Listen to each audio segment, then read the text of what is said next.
Svayam roba gada mahyam dadadi swapadantikam dadami svapadantikam vandeham Shri Guru Shri Yuta Gurur Vaishnavam cha Shri Rupam Sagrajatam Sahajana Lalitam sahagana lalita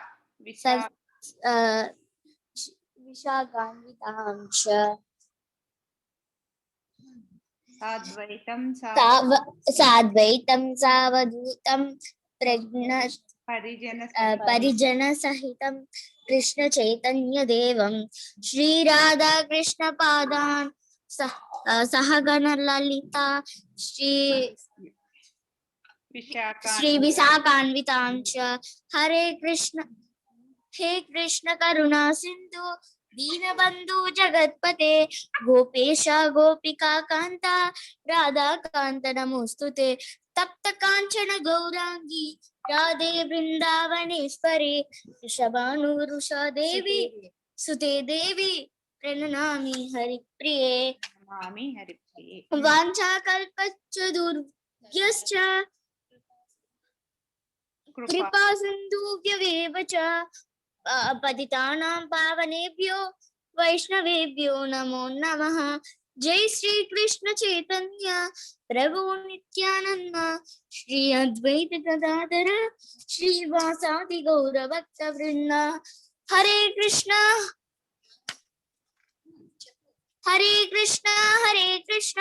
Krishna Krishna Hare Hare Hare Ram Ram Ram Hare Hare Hare Krishna. Right.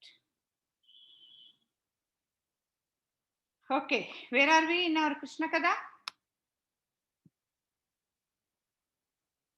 We are at Madhura, right? Are we at Madhura?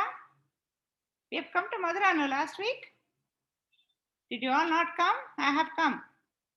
Killing Kamsa, right? We are at Madhura. So all of us have come to Madhura from Vrindavan. Okay? Right. So let me start the sharing.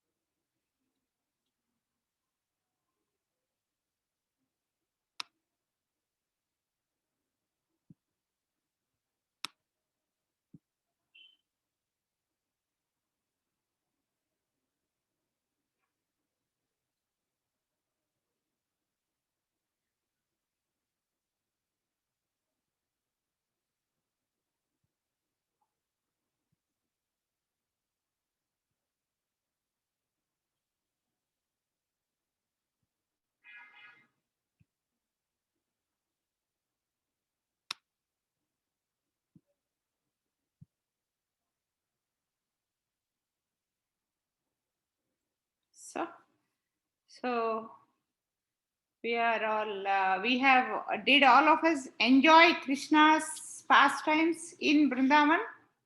Did you enjoy? Huh? Rana is requesting for remote control of your screen. I cannot give, decline. Please do not play with the keyboard. Be serious and sit. Okay? Right. So we all of us have enjoyed, at least myself and I think most of you have enjoyed our Krishna Leelas, listening to Krishna's pastimes, listening to Krishna's child activities, listening to Krishna's love with Yashoda, listening to his beautiful times he enjoyed with Radhas and Gopis. We all also have enjoyed. Krishna, normally, why he likes yesterday, the other day, somebody was asking me, did Krishna come back to Vrindavan? The answer is a mixed answer. Krishna is always in Vrindavan. So there is no question of coming back or going away. That's one answer. The other answer is, why did Krishna leave Vrindavan? There are two answers. The first answer is Krishna, he has come here to do lot of activities, out of which are some are the beautiful times he wanted to. Basically, as we have been talking from day one, Krishna fulfills all our desires. Whatever we desire, Krishna will fulfill. But the only condition is we have to earn the punyam or papam to get that eligibility to fulfill our desire. So all the Brajavasis, all the people in Vrindavan, they wanted to have different kind of sharing with Krishna. Like some wanted to have Krishna as mother, some wanted to have him as friend, some wanted to have him as lovers, and many people. So different. He has fulfilled most of his devotees' desires. He has fulfilled in Vrindavan, and lot of devotees or rakshasas who have done little mistakes and got curse because of that. Most of them, under the instruction of Kamsa, came here and they all got killed with Krishna. So that's how lot of people's desires got fulfilled. Many people wanted to marry Krishna in his when he Rama Avtara, wanted to have him as his friend. All those things were fulfilled in Krishna Avatar. So, and one more thing, what Acharya says, like Krishna, whenever we do pray for Krishna, desire something and do something, Krishna happily, when we get the eligibility and we show that Krishna is our, we love him, what he does is he fulfills. And he is very happy to fulfill our desires. Because Krishna, whether we are good or bad, Krishna loves us. And when we are good, Krishna loves us more. So, when we do something very good and then ask Krishna, suppose I do a lot of prayers and Krishna comes and to my dream or to me or say, or I myself keep wishing, I want this, I want that, I want this, Krishna keeps fulfilling. So, I am happy, Krishna is happy. So, what is happening? The equation is getting balanced. But when it comes to Brajavasis, Vrindavanavasis, Krishna has a big problem. That is when Krishna, they do everything for the love of Krishna, for the happiness of Krishna. Whatever Krishna likes, they do. They just love Krishna like anything. And and in turn, they don't expect anything from Krishna. What do you want from Krishna? Nothing. We don't want anything from Krishna. We just want to share our love with Krishna. That's all. So now Krishna is in a big fix. Like he is getting indebted to him. Like indebted means, suppose I do a favor to you. You in turn will think, okay, let me also do a favor to Mataji. Everything will get balanced. So through our next life, we don't take anything. But here, what is happening is these Brajavasis, they don't ask anything to Krishna. So now Krishna is in fix. What do I do? How do I mean? Like it is like Krishna is taking all the love, their love so much.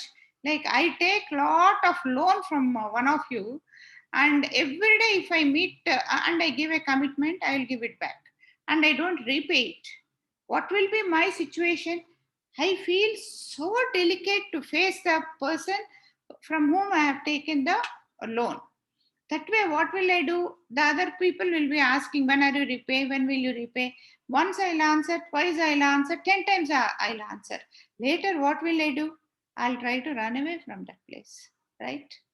Some acharyas say that that is one reason why Krishna has never come back to Vrindavan, because he is so much indebted to them, he is so much grateful to them, he feels so much bad about himself that he is not able to give back whatever they have given, and so he has left. And the normal reason, what we materialistically see, is that Krishna has done his part of what he is supposed to do till the age of 9 years. And now he is growing big and he has to do bigger tasks. So he has left Vrindavan. So that's how he has left Vrindavan and he has gone to Mathura. So now he has gone to Mathura. So Krishna visits Mathura, right? So what does he have? When Krishna visits Mathura, he goes there with his uncle Akura, right? When he goes there with his uncle Akura, once they reach the village, they say, Akura says, I'll take you. Krishna says, no, you leave me at the gates of Mathura and you go. So why means Krishna says no? Krishna Akura invites him to his house, but Krishna says no. I'll definitely come to your house. Now I have got a lot of responsibility to take care here. Once I complete my responsibilities, then we should come. Then Akura, his uncle, leaves. So then Krishna and Balarama, both of them, who has come? Krishna, Balarama, and all the Vrajavasis, the Gopas, the boys, all of them have come along with Krishna. All of them move into the city. And once they move, everybody in the city knows that Krishna is coming.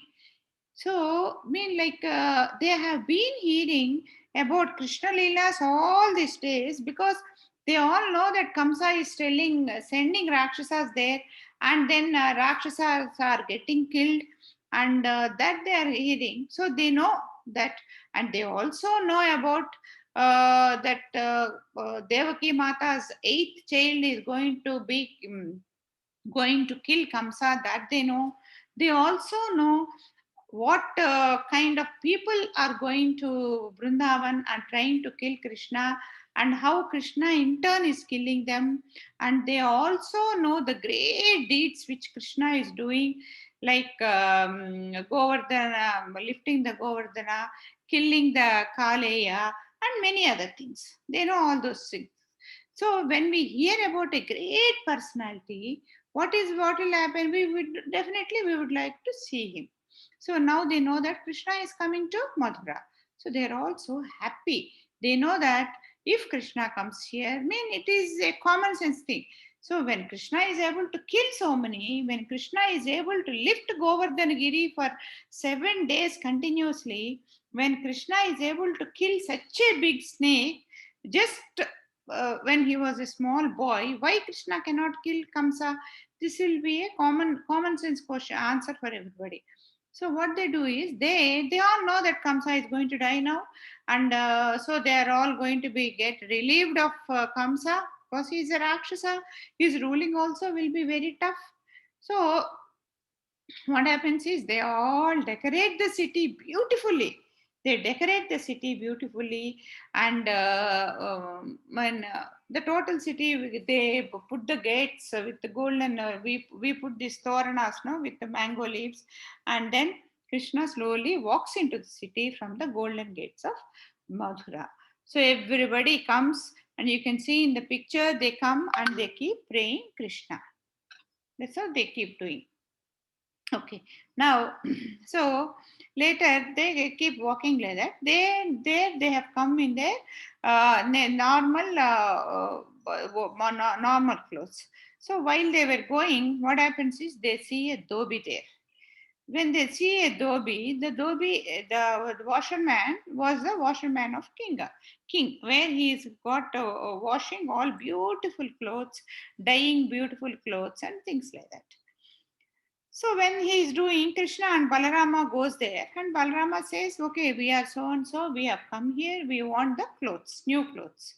So basically we should understand when we see somebody, we should be able to understand. See, when all the other city people could understand who Krishna is, why this washerman could not get it? Because he feels very proud that he is the son of, washerman of king. So he feels very proud, and in a very arrogant way, he should have politely said, no, Krishna, I cannot give you because these are the clothes of king, and if I give, I'll be punished. So I'm helpless. He should have answered in such a obedient manner, which he did not do. he answered in a very rough manner. So what happens is just Krishna goes and gives him one blow. When like Krishna's blow, big Rakshasas die. What will happen to this poor washerman? He just neck will go off and he will die. And Krishna, Balarama decorates themselves beautifully. You can see in the picture, no? They have decorated themselves beautifully, and all the remaining clothes there also they give them to their friends around, and then they walk into the city.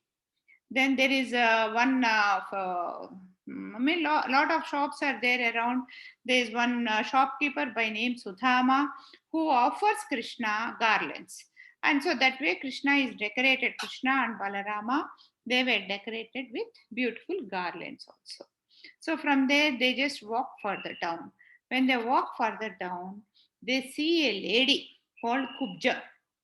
Like she has got a back hunch. Like means her back will be. You can see it in the picture. No, it will be a big heap on the back, and she is totally bent. She can't stand erect, and she face also was very ugly looking, and people laugh at her and ridicule her.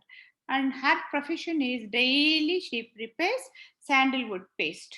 Because those days, actually, sandalwood paste is a very cooling material. Like if we just put it on our head, and when there is a lot of heat in the body, it just absorbs. So that way, she prepares beautiful sandal paste and then daily gives it to Kamsa. So that day also, when she was taking it there, she sees Krishna on the road. Then Krishna asks her, "Can you give me that sandalwood paste?" Then see, the washerman refused. But this lady immediately says, "It's my pleasure. If Krishna wants something, I have to offer to him. I love to give it." And she gives the sandalwood paste to Krishna. Then Krishna takes the sandalwood paste, and what he does is he just goes, because she's totally bent down. He puts his leg on her leg and holds her chin like this, and then pulls her up like this. Then immediately the lady who was totally bent becomes straight. Not only becomes straight, she becomes beautiful. Then she is also happy. Then she says, "Okay, Krishna, I am so happy. You have done me such a big favor. Can you come down to my house?" So Krishna says, "No, now I have got lot of other responsibility to do. Once all these responsibilities are over, I shall come to your house." Okay, that way it was. So that night they take rest somewhere, and the next morning the fight starts. So Balam and Kamsa has arranged for a big festival kind of fighting. So he has invited everybody. So that for that only Krishna and Balarama were brought to the city, and the same time the Yasoda and Nanda Maharaj also comes along with all the Vrindavan Vasis, not gopis, gopikas, but others. So they also come there. So next morning, Krishna, decorated beautifully, comes to the city. When he enters the city, the moment he enters the city, a big elephant. The name of the elephant was what was the name of the elephant? Did I note it down? Okay, a big elephant. Here it is. No, Kovalayapida. Kovalayapida. A big elephant comes in front of him. And the size of the elephant was so huge that it's just Krishna just looks like a small kid in front of it. First, initially, what Krishna does is normally there's no need for Krishna to fear. He starts playing with that elephant the way he was playing with his calves. He goes, how we have seen, no, those days how he was playing with the calves. He used to go catch the tail of the calf, and the calf used to run. The calf used to drag him on the mud and things like that. So here also he started playing with the elephant for long. So when it turns this side, he goes that side, and then he goes under the ear. He just pulls the tail, and then he drags the elephant for quite some time, and then finally he just holds the trunk of the elephant and just gives a jerk. The man sitting on the rider of the elephant falls down. So immediately he just takes onto the ground. climbs up the elephant, and you can see the picture. Actually, he just beats the elephant with a knife, or he breaks the what is that corn? What is it called? The tusk, the danta. We call it in Telugu as danta. He breaks that while climbing onto the elephant. He breaks the tusk of the elephant, and then goes and sits on the elephant, and with the same tusk, he just pushes on the elephant, and then if you just hit the elephant on its head, there's a sensitive part for the elephant. If you just hit it there, the elephant dies. So Balarama, what he does is he breaks the second tusk, and both of them very proudly killing the elephant go inside. So, so both they go inside. So when they go inside, there's a beautiful, not a beautiful, very grand arena arranged where lakhs of people were sitting, where Yashoda Mata and Nanda Maharaj are also sitting. So when Krishna entered it, the wrestlers also, they were very huge. You can just see the wrestlers in the picture. The size of the wrestlers itself is very terrifying. So those wrestlers are there, and what normally whenever there is a fight kind of things, what they do is to get the mood of the fight, to get the aggression. What they do is they make huge noise, which will just make us lose our mental balance.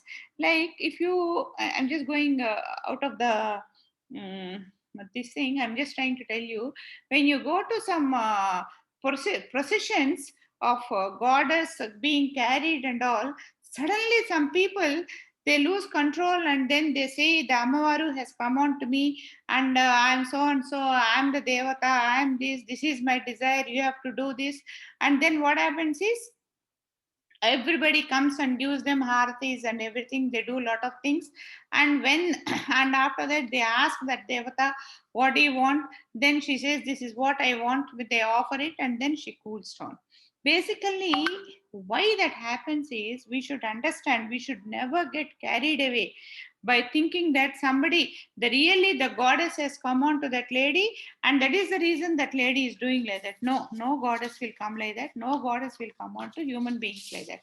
What comes there is, for a people with either psychologically weak mind, or a person who has got lot of unfulfilled desires.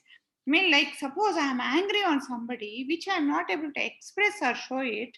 What I do is, in that kind of a weak moment, I get aggressive, and then with that aggression, what happens is I behave in uncontrollable way, and then in that uncontrollable stage, I become like a drunkard, and then keep talking. That is what it is. So when such kind of a big processions and things like that are made, what they do is they play huge noise for people to, for the, so that the minds don't work properly, or the minds get agitated very badly. So it's always just important to be in a cool atmosphere, to hear a cool music, and various things like that, but not hear to huge uncontrollable sounds. We should never hear. So when Krishna enters there, even the wrestlers thinks, such a mighty. I mean, like the wrestlers are able to see Krishna small, but they knew. But see, this Krishna has killed so many great, very big demon. So they know that they are nothing before them. But because they are asked to fight by Kamsa, they know that they are going to be killed by him. In spite of which, they think, "Arey, what a beautiful person!" Like when Krishna and Balarama enters, the wrestlers see a very gigantic person walking inside. From the small Krishna also, they see a very huge gigantic person walking inside. And Devaki Mata and not Devaki, Yasoda and Nanda, they see their cute child walking inside. And the Madra Vasis, they see their future king walking inside. And the Kamsa knows what is going to happen, and he sees his death walking inside. And so everybody, based on our mental status, they see different kind of person in Krishna when Krishna walks into the arena. And when the wrestling starts, Krishna fights with Chanura and Balarama fights with Mushika. So both of them fight with them, and there'll be a very huge and very terrifying fight, and finally they kill them. So once these wrestlers are killed, now Kamsa is terrified. He knows that nothing can save him because he has almost sent all the gigantic demons to Krishna, and Krishna has killed everybody. And now he has killed a big elephant, and now in front of his eyes, he is able to see Krishna killing the wrestlers like anything. So now Kamsa knows that his death has come. So immediately Kamsa still feels that he is the king, and immediately what he does is he immediately gives an order. Arey, send these two boys out from Madra. Let them go back to Vrindavan. I don't want them, because he feels that is his kingdom. He says, I don't want them to be anymore here. Let them go back. And then he says, because this Nanda Maharaj has changed Krishna and did all this mischief, arrest Nanda Maharaj and Vasudeva and kill them. And then he starts running away. When he starts running away, what the Krishna immediately jumps onto the throne of Kamsa, and then hits him so hard that the crown which he was carrying on his head, that is what his struggle is for. No, he wants the kingdom. So immediately goes and falls somewhere, and then Krishna just pushes him down from there, holds his hair like this, and then pulls him down from the crown to the floor. And then Krishna, he tries to run away. There's no question of fighting also. He only tries to run away. Then immediately Krishna goes and sits on him, and then gives such a hard blows on the heart of Kamsa. Then Kamsa will be killed. That's the end of Kamsa. So immediately, just to prove that Kamsa is killed, Krishna just holds his hair of the dead body and then drags him around and around and around in the arena, and then pushes him. And then Kamsa has got 8 brothers. And so all the 8 brothers will be very upset, thinking, hey, this Krishna, this fellow has killed my brother. So all of them, everybody in the arena starts jumping, playing, and things like that. But only these 8 people are very upset. So immediately what Balarama goes is, he has got the truck of the elephant. No, the other one he was in. With that, he kills all the 8 brothers of Kamsa. So the family of Kamsa is killed over there.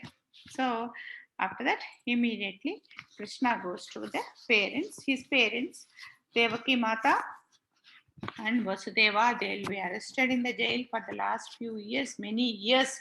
It must be almost 15 years, because 7 children were born, and this boy is also 9 years old. So for such a long time, they were in jail. So Krishna goes there and releases both of them, and also his grandfather, Ugrasena. So he goes and gives relief to his parents and Ugrasena.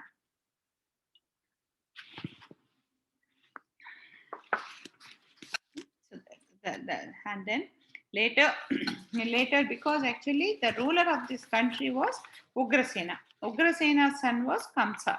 But Kamsa was so ambitious, because Ugrasena did not like arresting Devaki Mata and other things, because Ugrasena has protested that.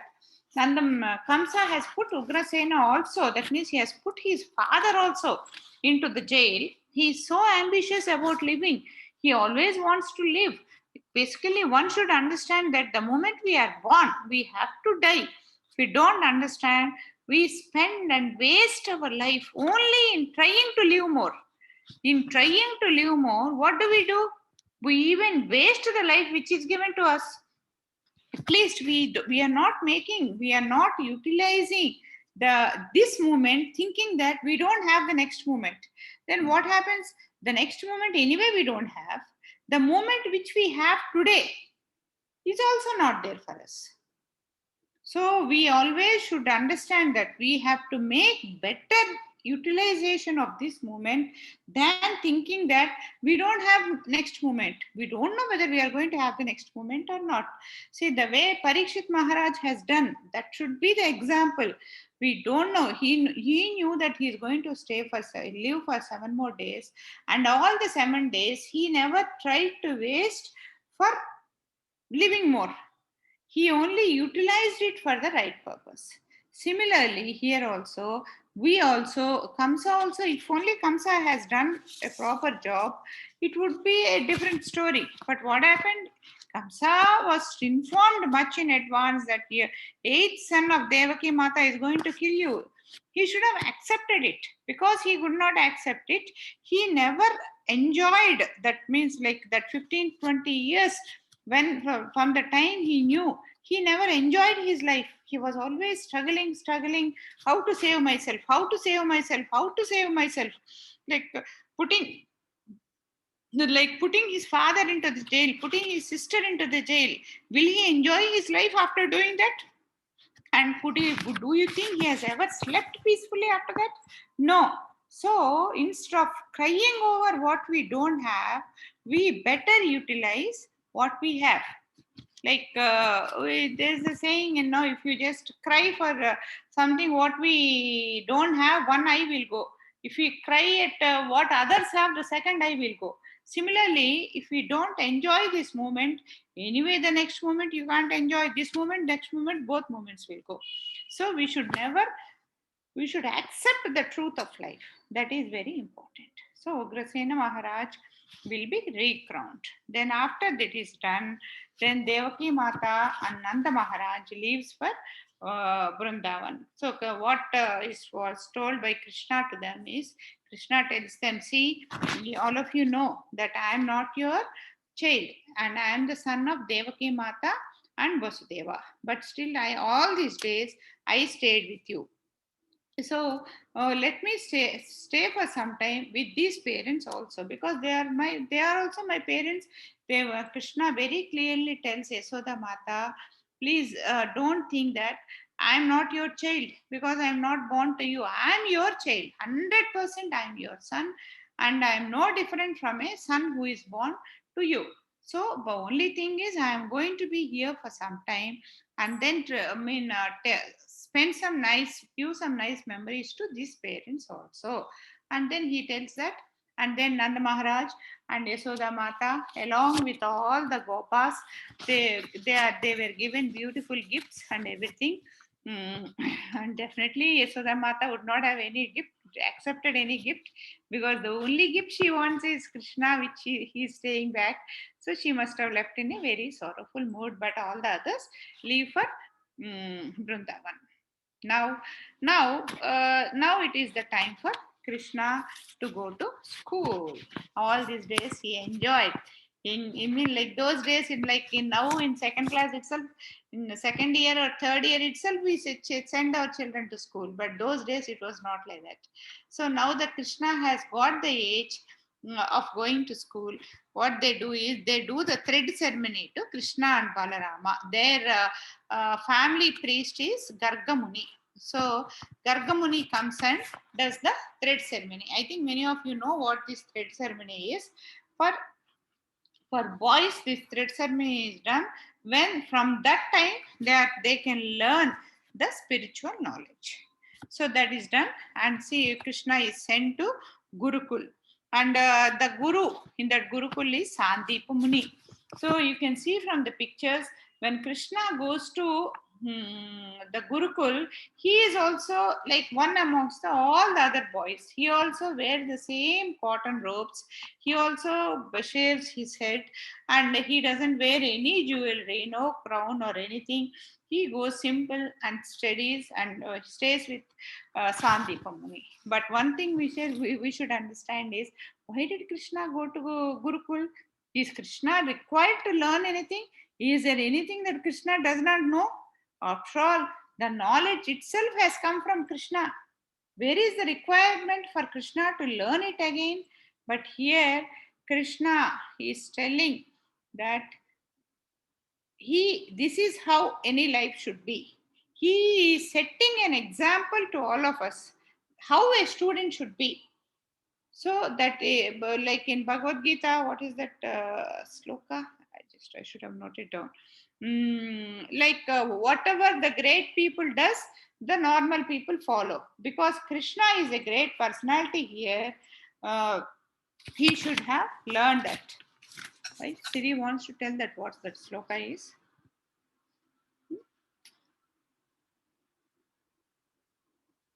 Yad yad acharati sreshtaha. Correct, Siri. You're right, Siri. That yad yad acharati sreshtaha. Right, Siri. Both of you are right. Right. That's in that sloka. What he said is, whatever great people say, but normal people follow. So here Krishna has set an example to us that this is this is how a student should lead their life. Right.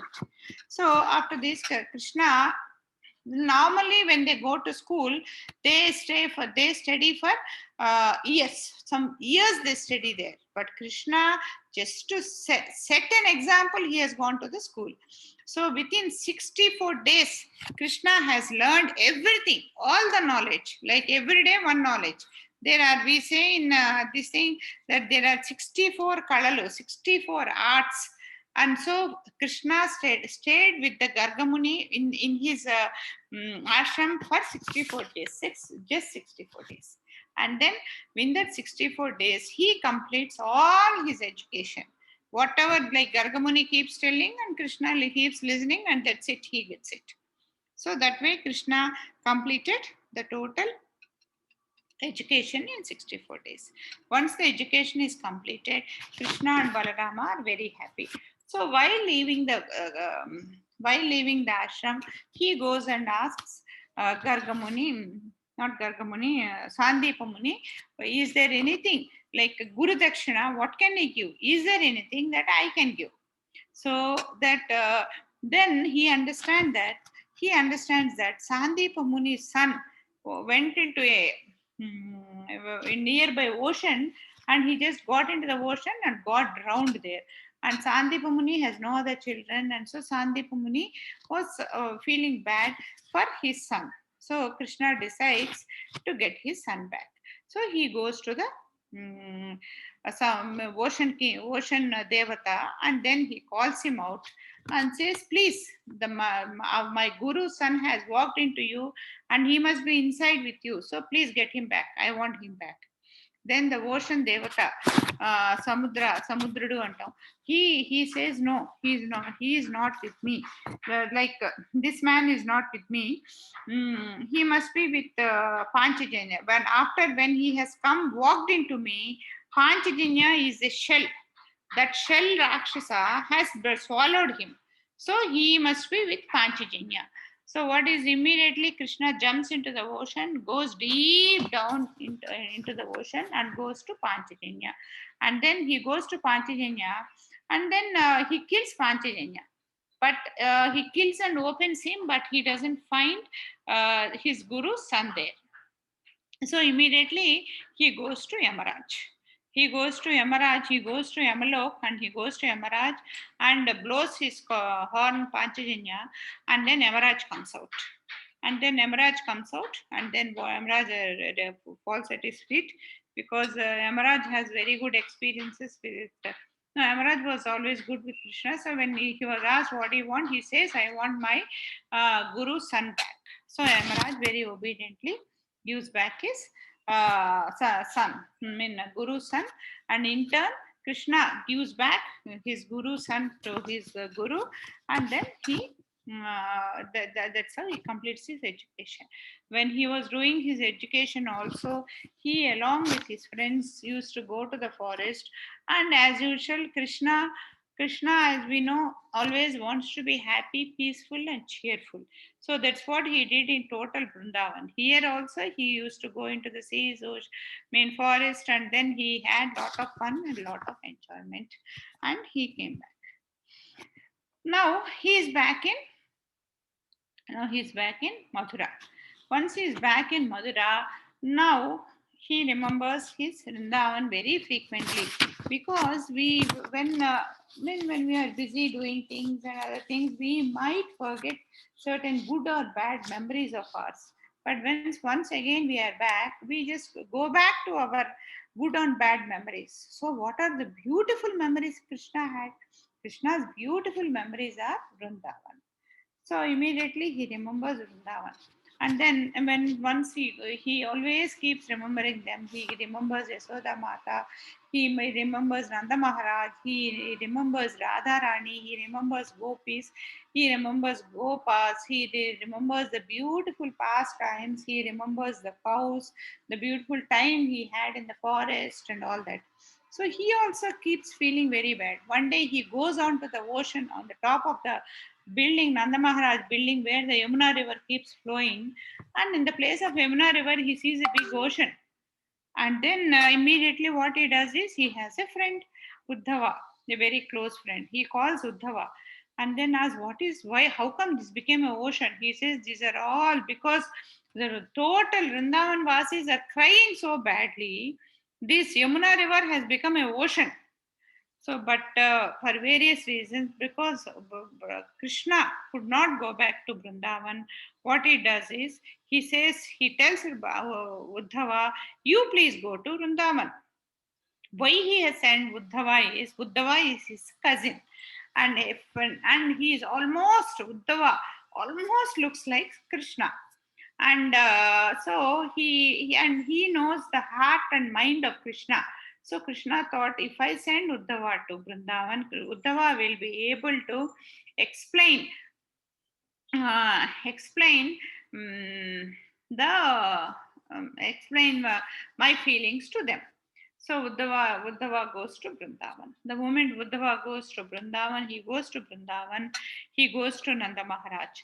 And then when he goes to Nanda Maharaj, immediately Nanda Maharaj asks him, how is Devaki Mata? Devaki Mata, how is Vasudeva? How are everybody? And finally he asks, how is Krishna?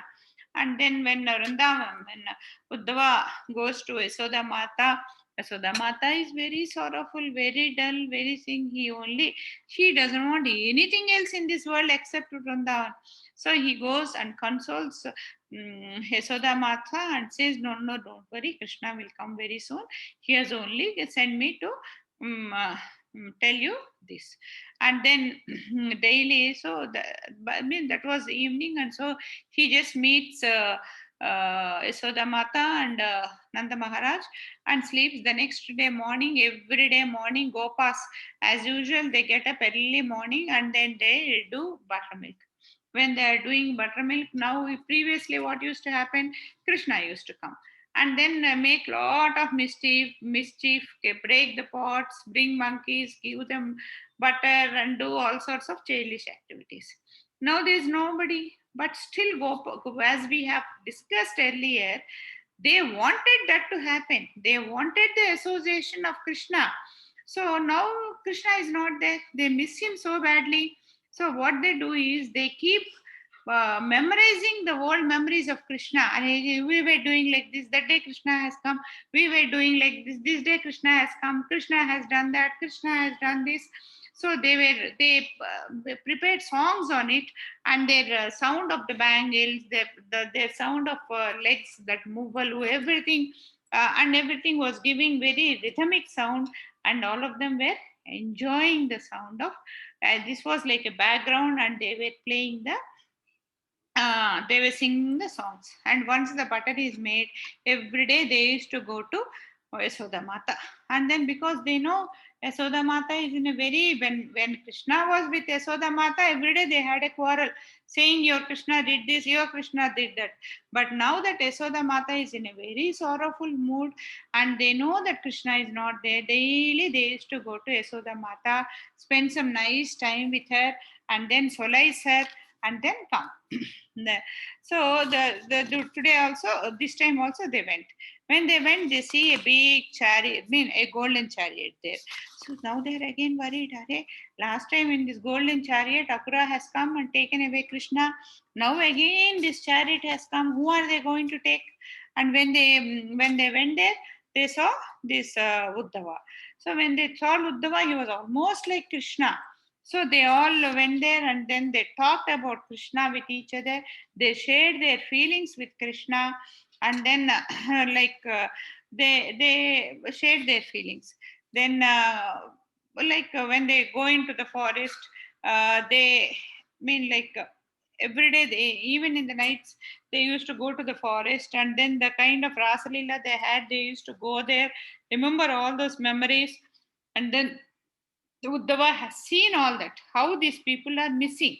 What they were doing is they were just living in the memories of Krishna. You can see in the picture, they just live in the memories of Krishna, always talking about Krishna. It is not even like missing Krishna. It is like living Krishna. Then finally, when seeing all of them, he gives the letter given by Krishna to them and reads it out. What does the letter says? Letter says the same thing. That letter also explains the love Krishna has got on all of them, on all of them, and then on all of them, and then Krishna promises them that he would come back soon, and then tells that you how to spend the life and things like that. But then Uddhava also feels very bad, because all the Vrindavan Vasis, they were just living in the memories as if they were with Krishna. They were missing Krishna, no doubt, but they were living with Krishna mentally. And so finally, for some few days, they spend their time with Krishna, in the Vrindavan Vasis, and then finally he takes leave from them and then goes back to Krishna. After going back to Krishna, after going back to Krishna, Krishna also asks Uddhava what is the scenario there, as if Krishna doesn't know, but he asks. So Uddhava, in turn, the way he has told about Krishna to Vrindavan Vasis, he tells Krishna also everything that is happening in Vrindavan. So, happening in Vrindavan.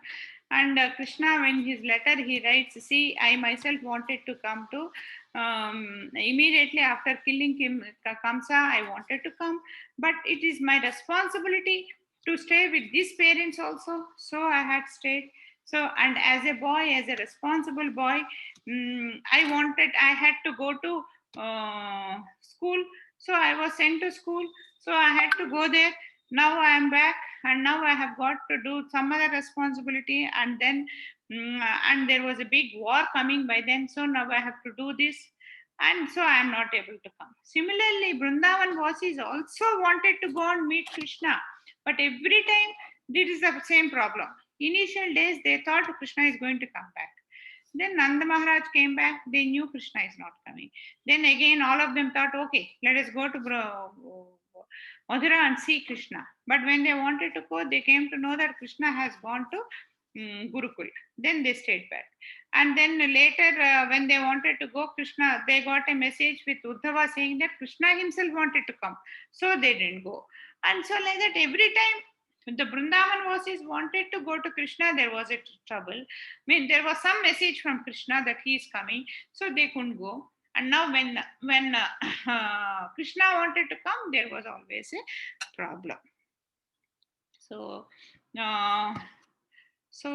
Kubja. This is the lady who had that hinge on the back, to whom Krishna has promised that I will come to your house. And so Krishna goes and visits her house and takes her hospitality. And then after that, he has given a promise to this man also, no? What is his name? His uncle, who brought him there, that he is going to come to his house, Akura. He goes and visits Akura house also. And then after visiting Akura's house, he sends Akura to Dhritarashtra. I think all of you know who is Dhritarashtra. Who is Dhritarashtra? You know Pandavas. Dhritarashtra is Pandavas' father's elder brother. This is again another total new story. To tell you in one direction, this Pandava's mother is Kunti Mata. Pandavas, I don't know how many of you know this Pandava story. Pandavas are 5 brothers, and their mother is Kunti Mata. Kunti Mata is Krishna's father, Vasudeva's sister. So Krishna and Pandavas are direct first cousins. And this Pandavas' father died. How he died and all, that's a separate story by itself. We'll learn about it later. After they died, and Pandava's father's elder brother is Dhritarashtra, who is a blind man, and he is a very ambitious man, and he wanted the kingdom to be given to his sons and not the sons of not Pandavas. So he was always planning to kill Pandavas. So that was the situation.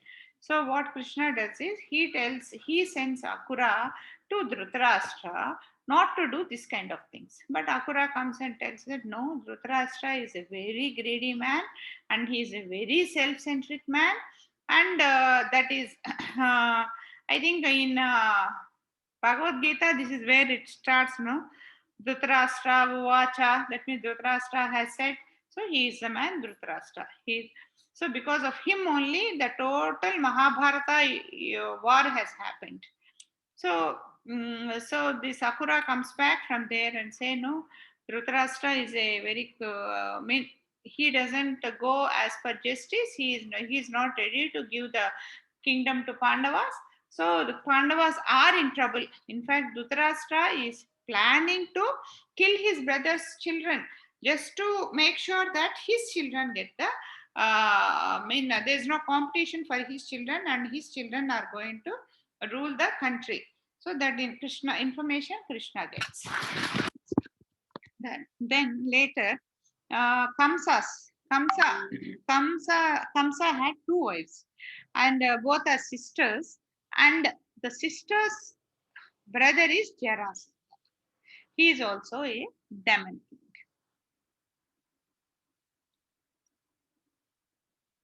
And he is also a demon king. So this this Jarasandha, after Kamsa is dead and his sisters come to him, he is very upset. He is very upset that Krishna, how can Krishna do this? How can he kill his own uncle, like his mother's brother? How can he doesn't question? How can Kamsa put his sister into the jail? That question nobody will ask. The question asked is only how can Krishna kill Kamsa? So he gets very upset, and he is a demon king. So what Jarasandha does is, Jarasandha comes with a great army. He comes on to Krishna for fight. And he comes with very huge army. And Krishna and Balarama along with their what do you call this, with their army, they have a fight, and the fight will be a very big fight. And after the fight, everybody in the fight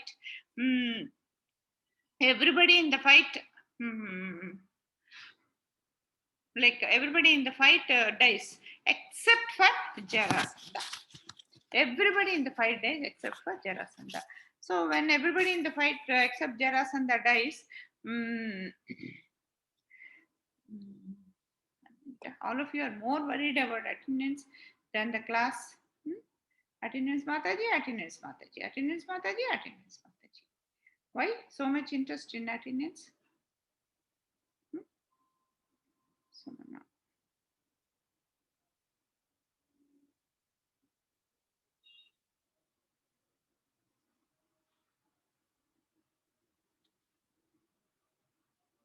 Yeah, Anusha, you can post attendance, Anusha.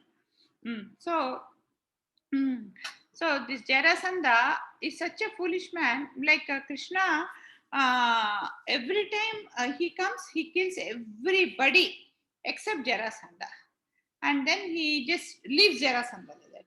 So Jarasandha should be wise enough. Why is Krishna not killing me when he is killing everybody? Why just not me? He should get it out. He doesn't get it out like that. He simply goes off, and he thinks Krishna is not killing me because Krishna is afraid of me. How can Krishna be afraid of him when he is able to kill all his friends? Now all of you can post attendance. Okay, mark attendance. So that way, Jarasandha fought, came for war on Krishna 17 times. And why is Krishna not killing Jarasandha is a very tricky issue. Why Krishna doesn't kill Jarasandha is, see, Jarasandha was a demon king. And so Krishna, one of the main important activities what Krishna is supposed to do here is he wants to kill all the demon. Like, so instead of, we suppose I want to do something, I want to buy something very interesting, is it not, is it easy for me to go to every shop and search for the thing, or just if those interesting things come onto my house, is it easy for me to pick them up? It is easy for me to pick them up if they come onto my house, no? So that is the trick what Krishna has played here. So he just leaves Jarasandha. So now Jarasandha has got no army. So what he does is he knows where all the demon are. So what he does is he keeps on going and then calling everybody. Yeah? Like collecting all the demon and then again making a big army and then again coming. So that way, what Jarasandha foolishly keeps bringing all the demon to Rana. Mataji, should we write phone number? Yes or no, Mataji? Actually, not required, but nothing wrong, right? Okay, you can write, no problem. No, write your phone number. Anyway, you're not, until now, I have never marked attendance, so I don't know how important it is. Okay, put your phone number. If there is a column for it, please put it. Yeah. Uh, so, so that way, what happens is the total demon on this earth is getting slowly cleaned up. That is how the war with Jarasandha was going on. So 17 times Jarasandha comes. So next, there is one more way, because Krishna was collecting, allowing Jarasandha to kill all the, collect all the demon. One more demon by name Kala Yavana also comes for fight with comes to here for to fight with Krishna. So again, there will be a very huge war. Very huge means very huge war. And so finally, almost everybody will be killed. And so what Krishna does is, when the war is going on, Krishna coolly gets down his chariot and keeps walking. And so this Kala Yavana doesn't understand where Krishna is going. Where is this man going? He should fight with me. Why is he going off like that? So Kala Yavana doesn't understand. They should understand that Krishna is playing a trick, which he doesn't understand. So simply he follows Krishna. And then he follows Krishna, and Krishna keeps walking, and this man keeps following, running. Krishna simply walks. But when Krishna walks also, Kala Yavana cannot catch him. So when Krishna walks and Kala Yavana keeps following him, and then they go on and on and on and on. So this foolish Kala Yavana thinks that Krishna is afraid of me, and so Krishna is running away. So Krishna is running away. So finally, Krishna walks like that, and gets into a cave. Once he gets into a cave, what happens is there is a man sleeping there. When the man is there, Krishna very coolly skips the man and goes inside. And then this Kala Yavana walks into the cave. And then he sees somebody, it will be quite dark inside the cave. He sees somebody sleeping there. This is sleeping, I'm getting on. So he sleeps, sees somebody sleeping there. Immediately he becomes alert, and then he thinks, "Arey, this foolish Krishna, he is so afraid of me. He came running, and now he's so tired that he cannot even stand, and he is lying down." And then he is so upset with Krishna because he is a demon and he thinks Krishna is killing all the demons, and he's so upset. And what he does is, with arrogantly, he kicks that man sleeping on the ground. So the moment he kicks that man on the sleeping on the floor, immediately the man gets up from sleep and then opens his eyes.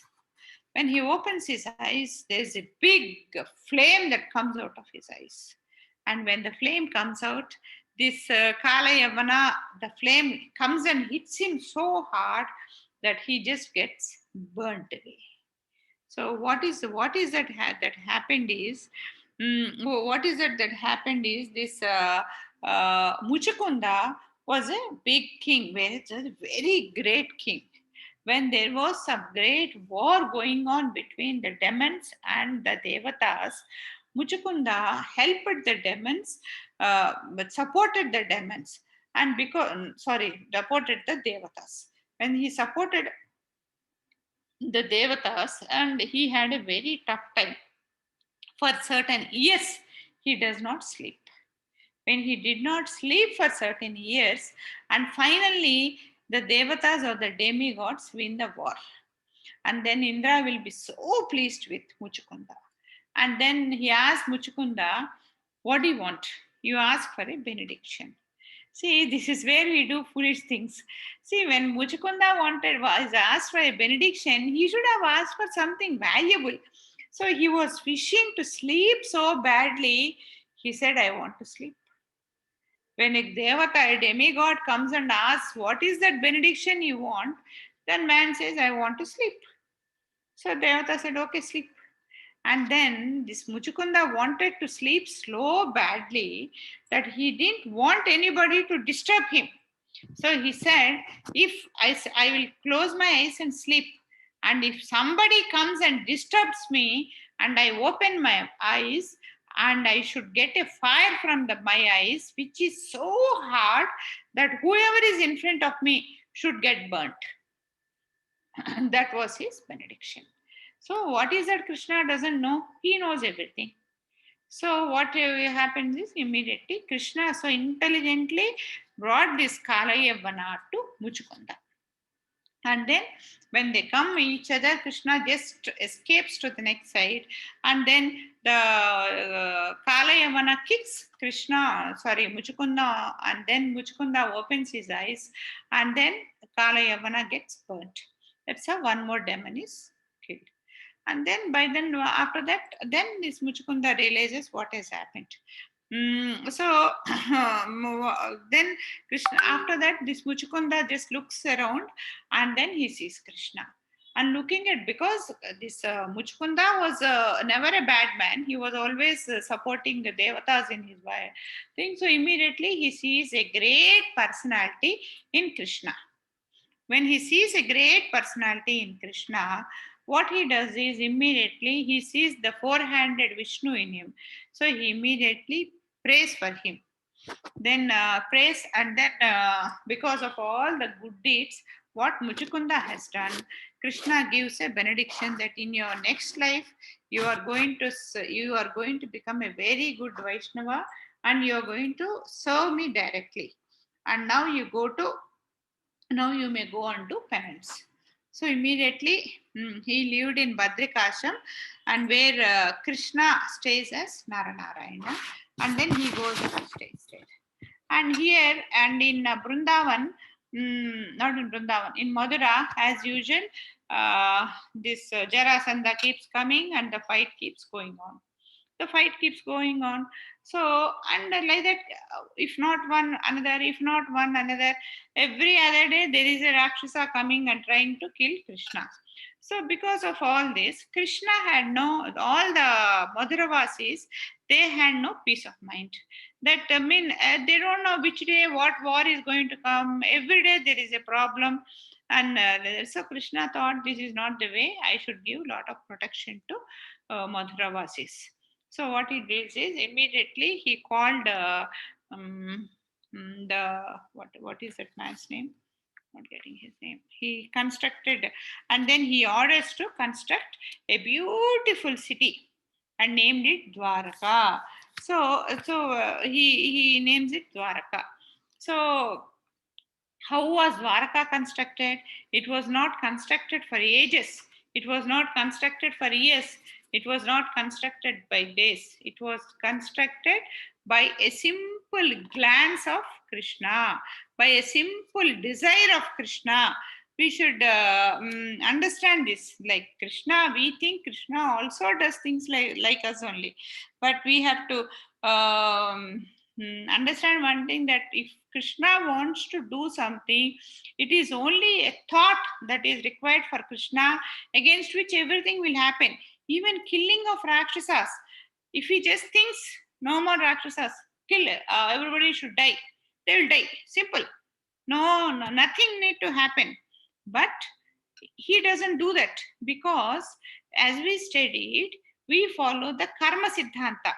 So everything, we have to accumulate good karma, we have to accumulate bad karma. It goes as per our free will, and then the negative has to come to us in a proper way, the positive has to come to us in a proper way, and things has to, and the natural realization has to come. Only after the realization comes, then only we will die or live or whatever it is. So what Krishna does is, immediately he plans for a beautiful city in the middle of the ocean. So that night, at a thought of his, a beautiful city is made by name Dwaraka. So all these Madura Vasis, they will be sleeping in Madura, and then by the time they get up, they are in Dwarka. That they're like, there is no migration, there is no settling of things and then taking it there and all that. They just sleep here and go there. So here, what we have to also understand is that one day we should also sleep here, and it should be get up. We should get up in Goloka. That should be our aim. So we should plan our life in such a way that one day we should sleep here and all of us reach Goloka. That is how we should plan. So to do that, we should really follow the principles of Krishna, implement it, and lead a sinless life, and then go to Goloka. Hare Krishna, Krishna Krishna, Hare Hare, Hare Rama, Rama Rama, Hare Hare. That's the end of today's session.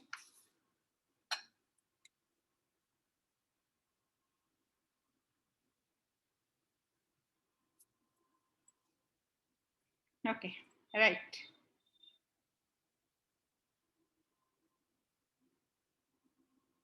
Vishwakarma, right? Krishna Priya, Vishnu Priya, right, Amma? Vishwakarma. When you are going in a flow, we just the names. If I don't write them down, sometimes I wish it was Vishwakarma who has constructed the Dwarka Nagari. Right, you are right, Amma. Vishwakarma, right. He is the structural engineer. He is the engineer of Devatas. Anything Devatas want to construct, it is Vishwakarma who does. Right.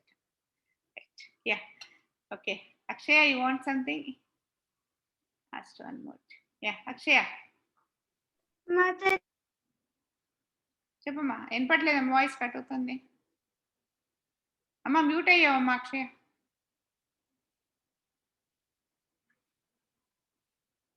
వినపడలా. నేను నిన్ను ఇచ్చా కదా నీకు. అక్షయ ఆస్ట్ unmute. ఇప్పుడు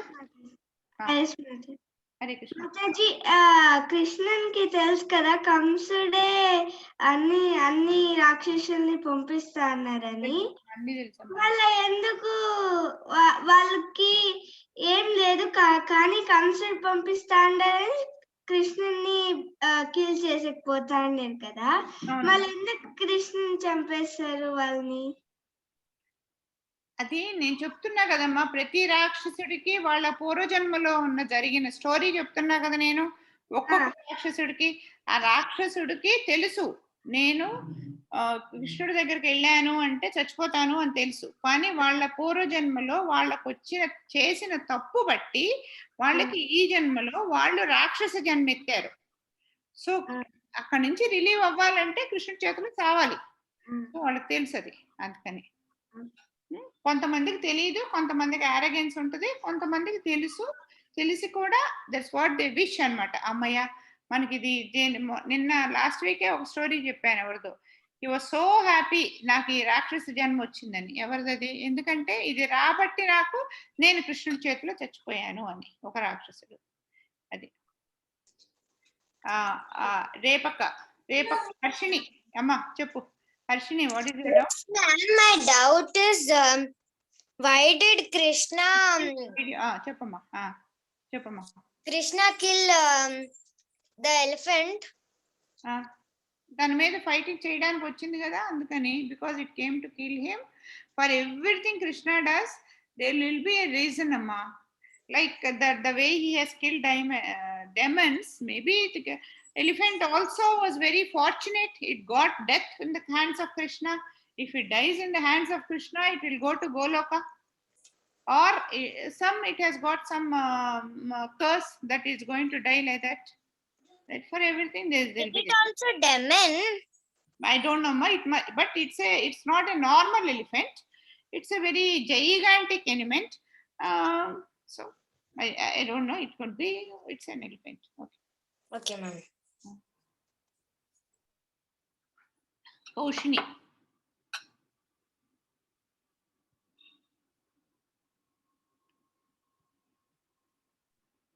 Mataji. Adugama. Oshini, adugama. Mataji, when did Krishna build Dwaraka Mai? Dwaraka, just now I told you, no? When all these wars were going on, and Krishna felt this Madra is not a safe place, he built Dwaraka in the middle of a ocean. That is in Gujarat, near Gujarat. Even now, Dwaraka city is there, submerged in ocean. If you just go deep into the ocean, it's there. And even the Mahabharata says Dwaraka city will be submerged in the. Even our scriptures say that Dwaraka city is submerged into the ocean. There itself, in Mahabharata itself, it is written. It's not that we found some city and we are saying this is Dwaraka. In Mahabharata, it's very clearly said where the position of Dwaraka is, and that it is going to go into ocean. It was said like that. Anything else? Today we finished fast. Nothing. Rishita does not like, or nothing else? Next week, Rishita is going to tell the prayer.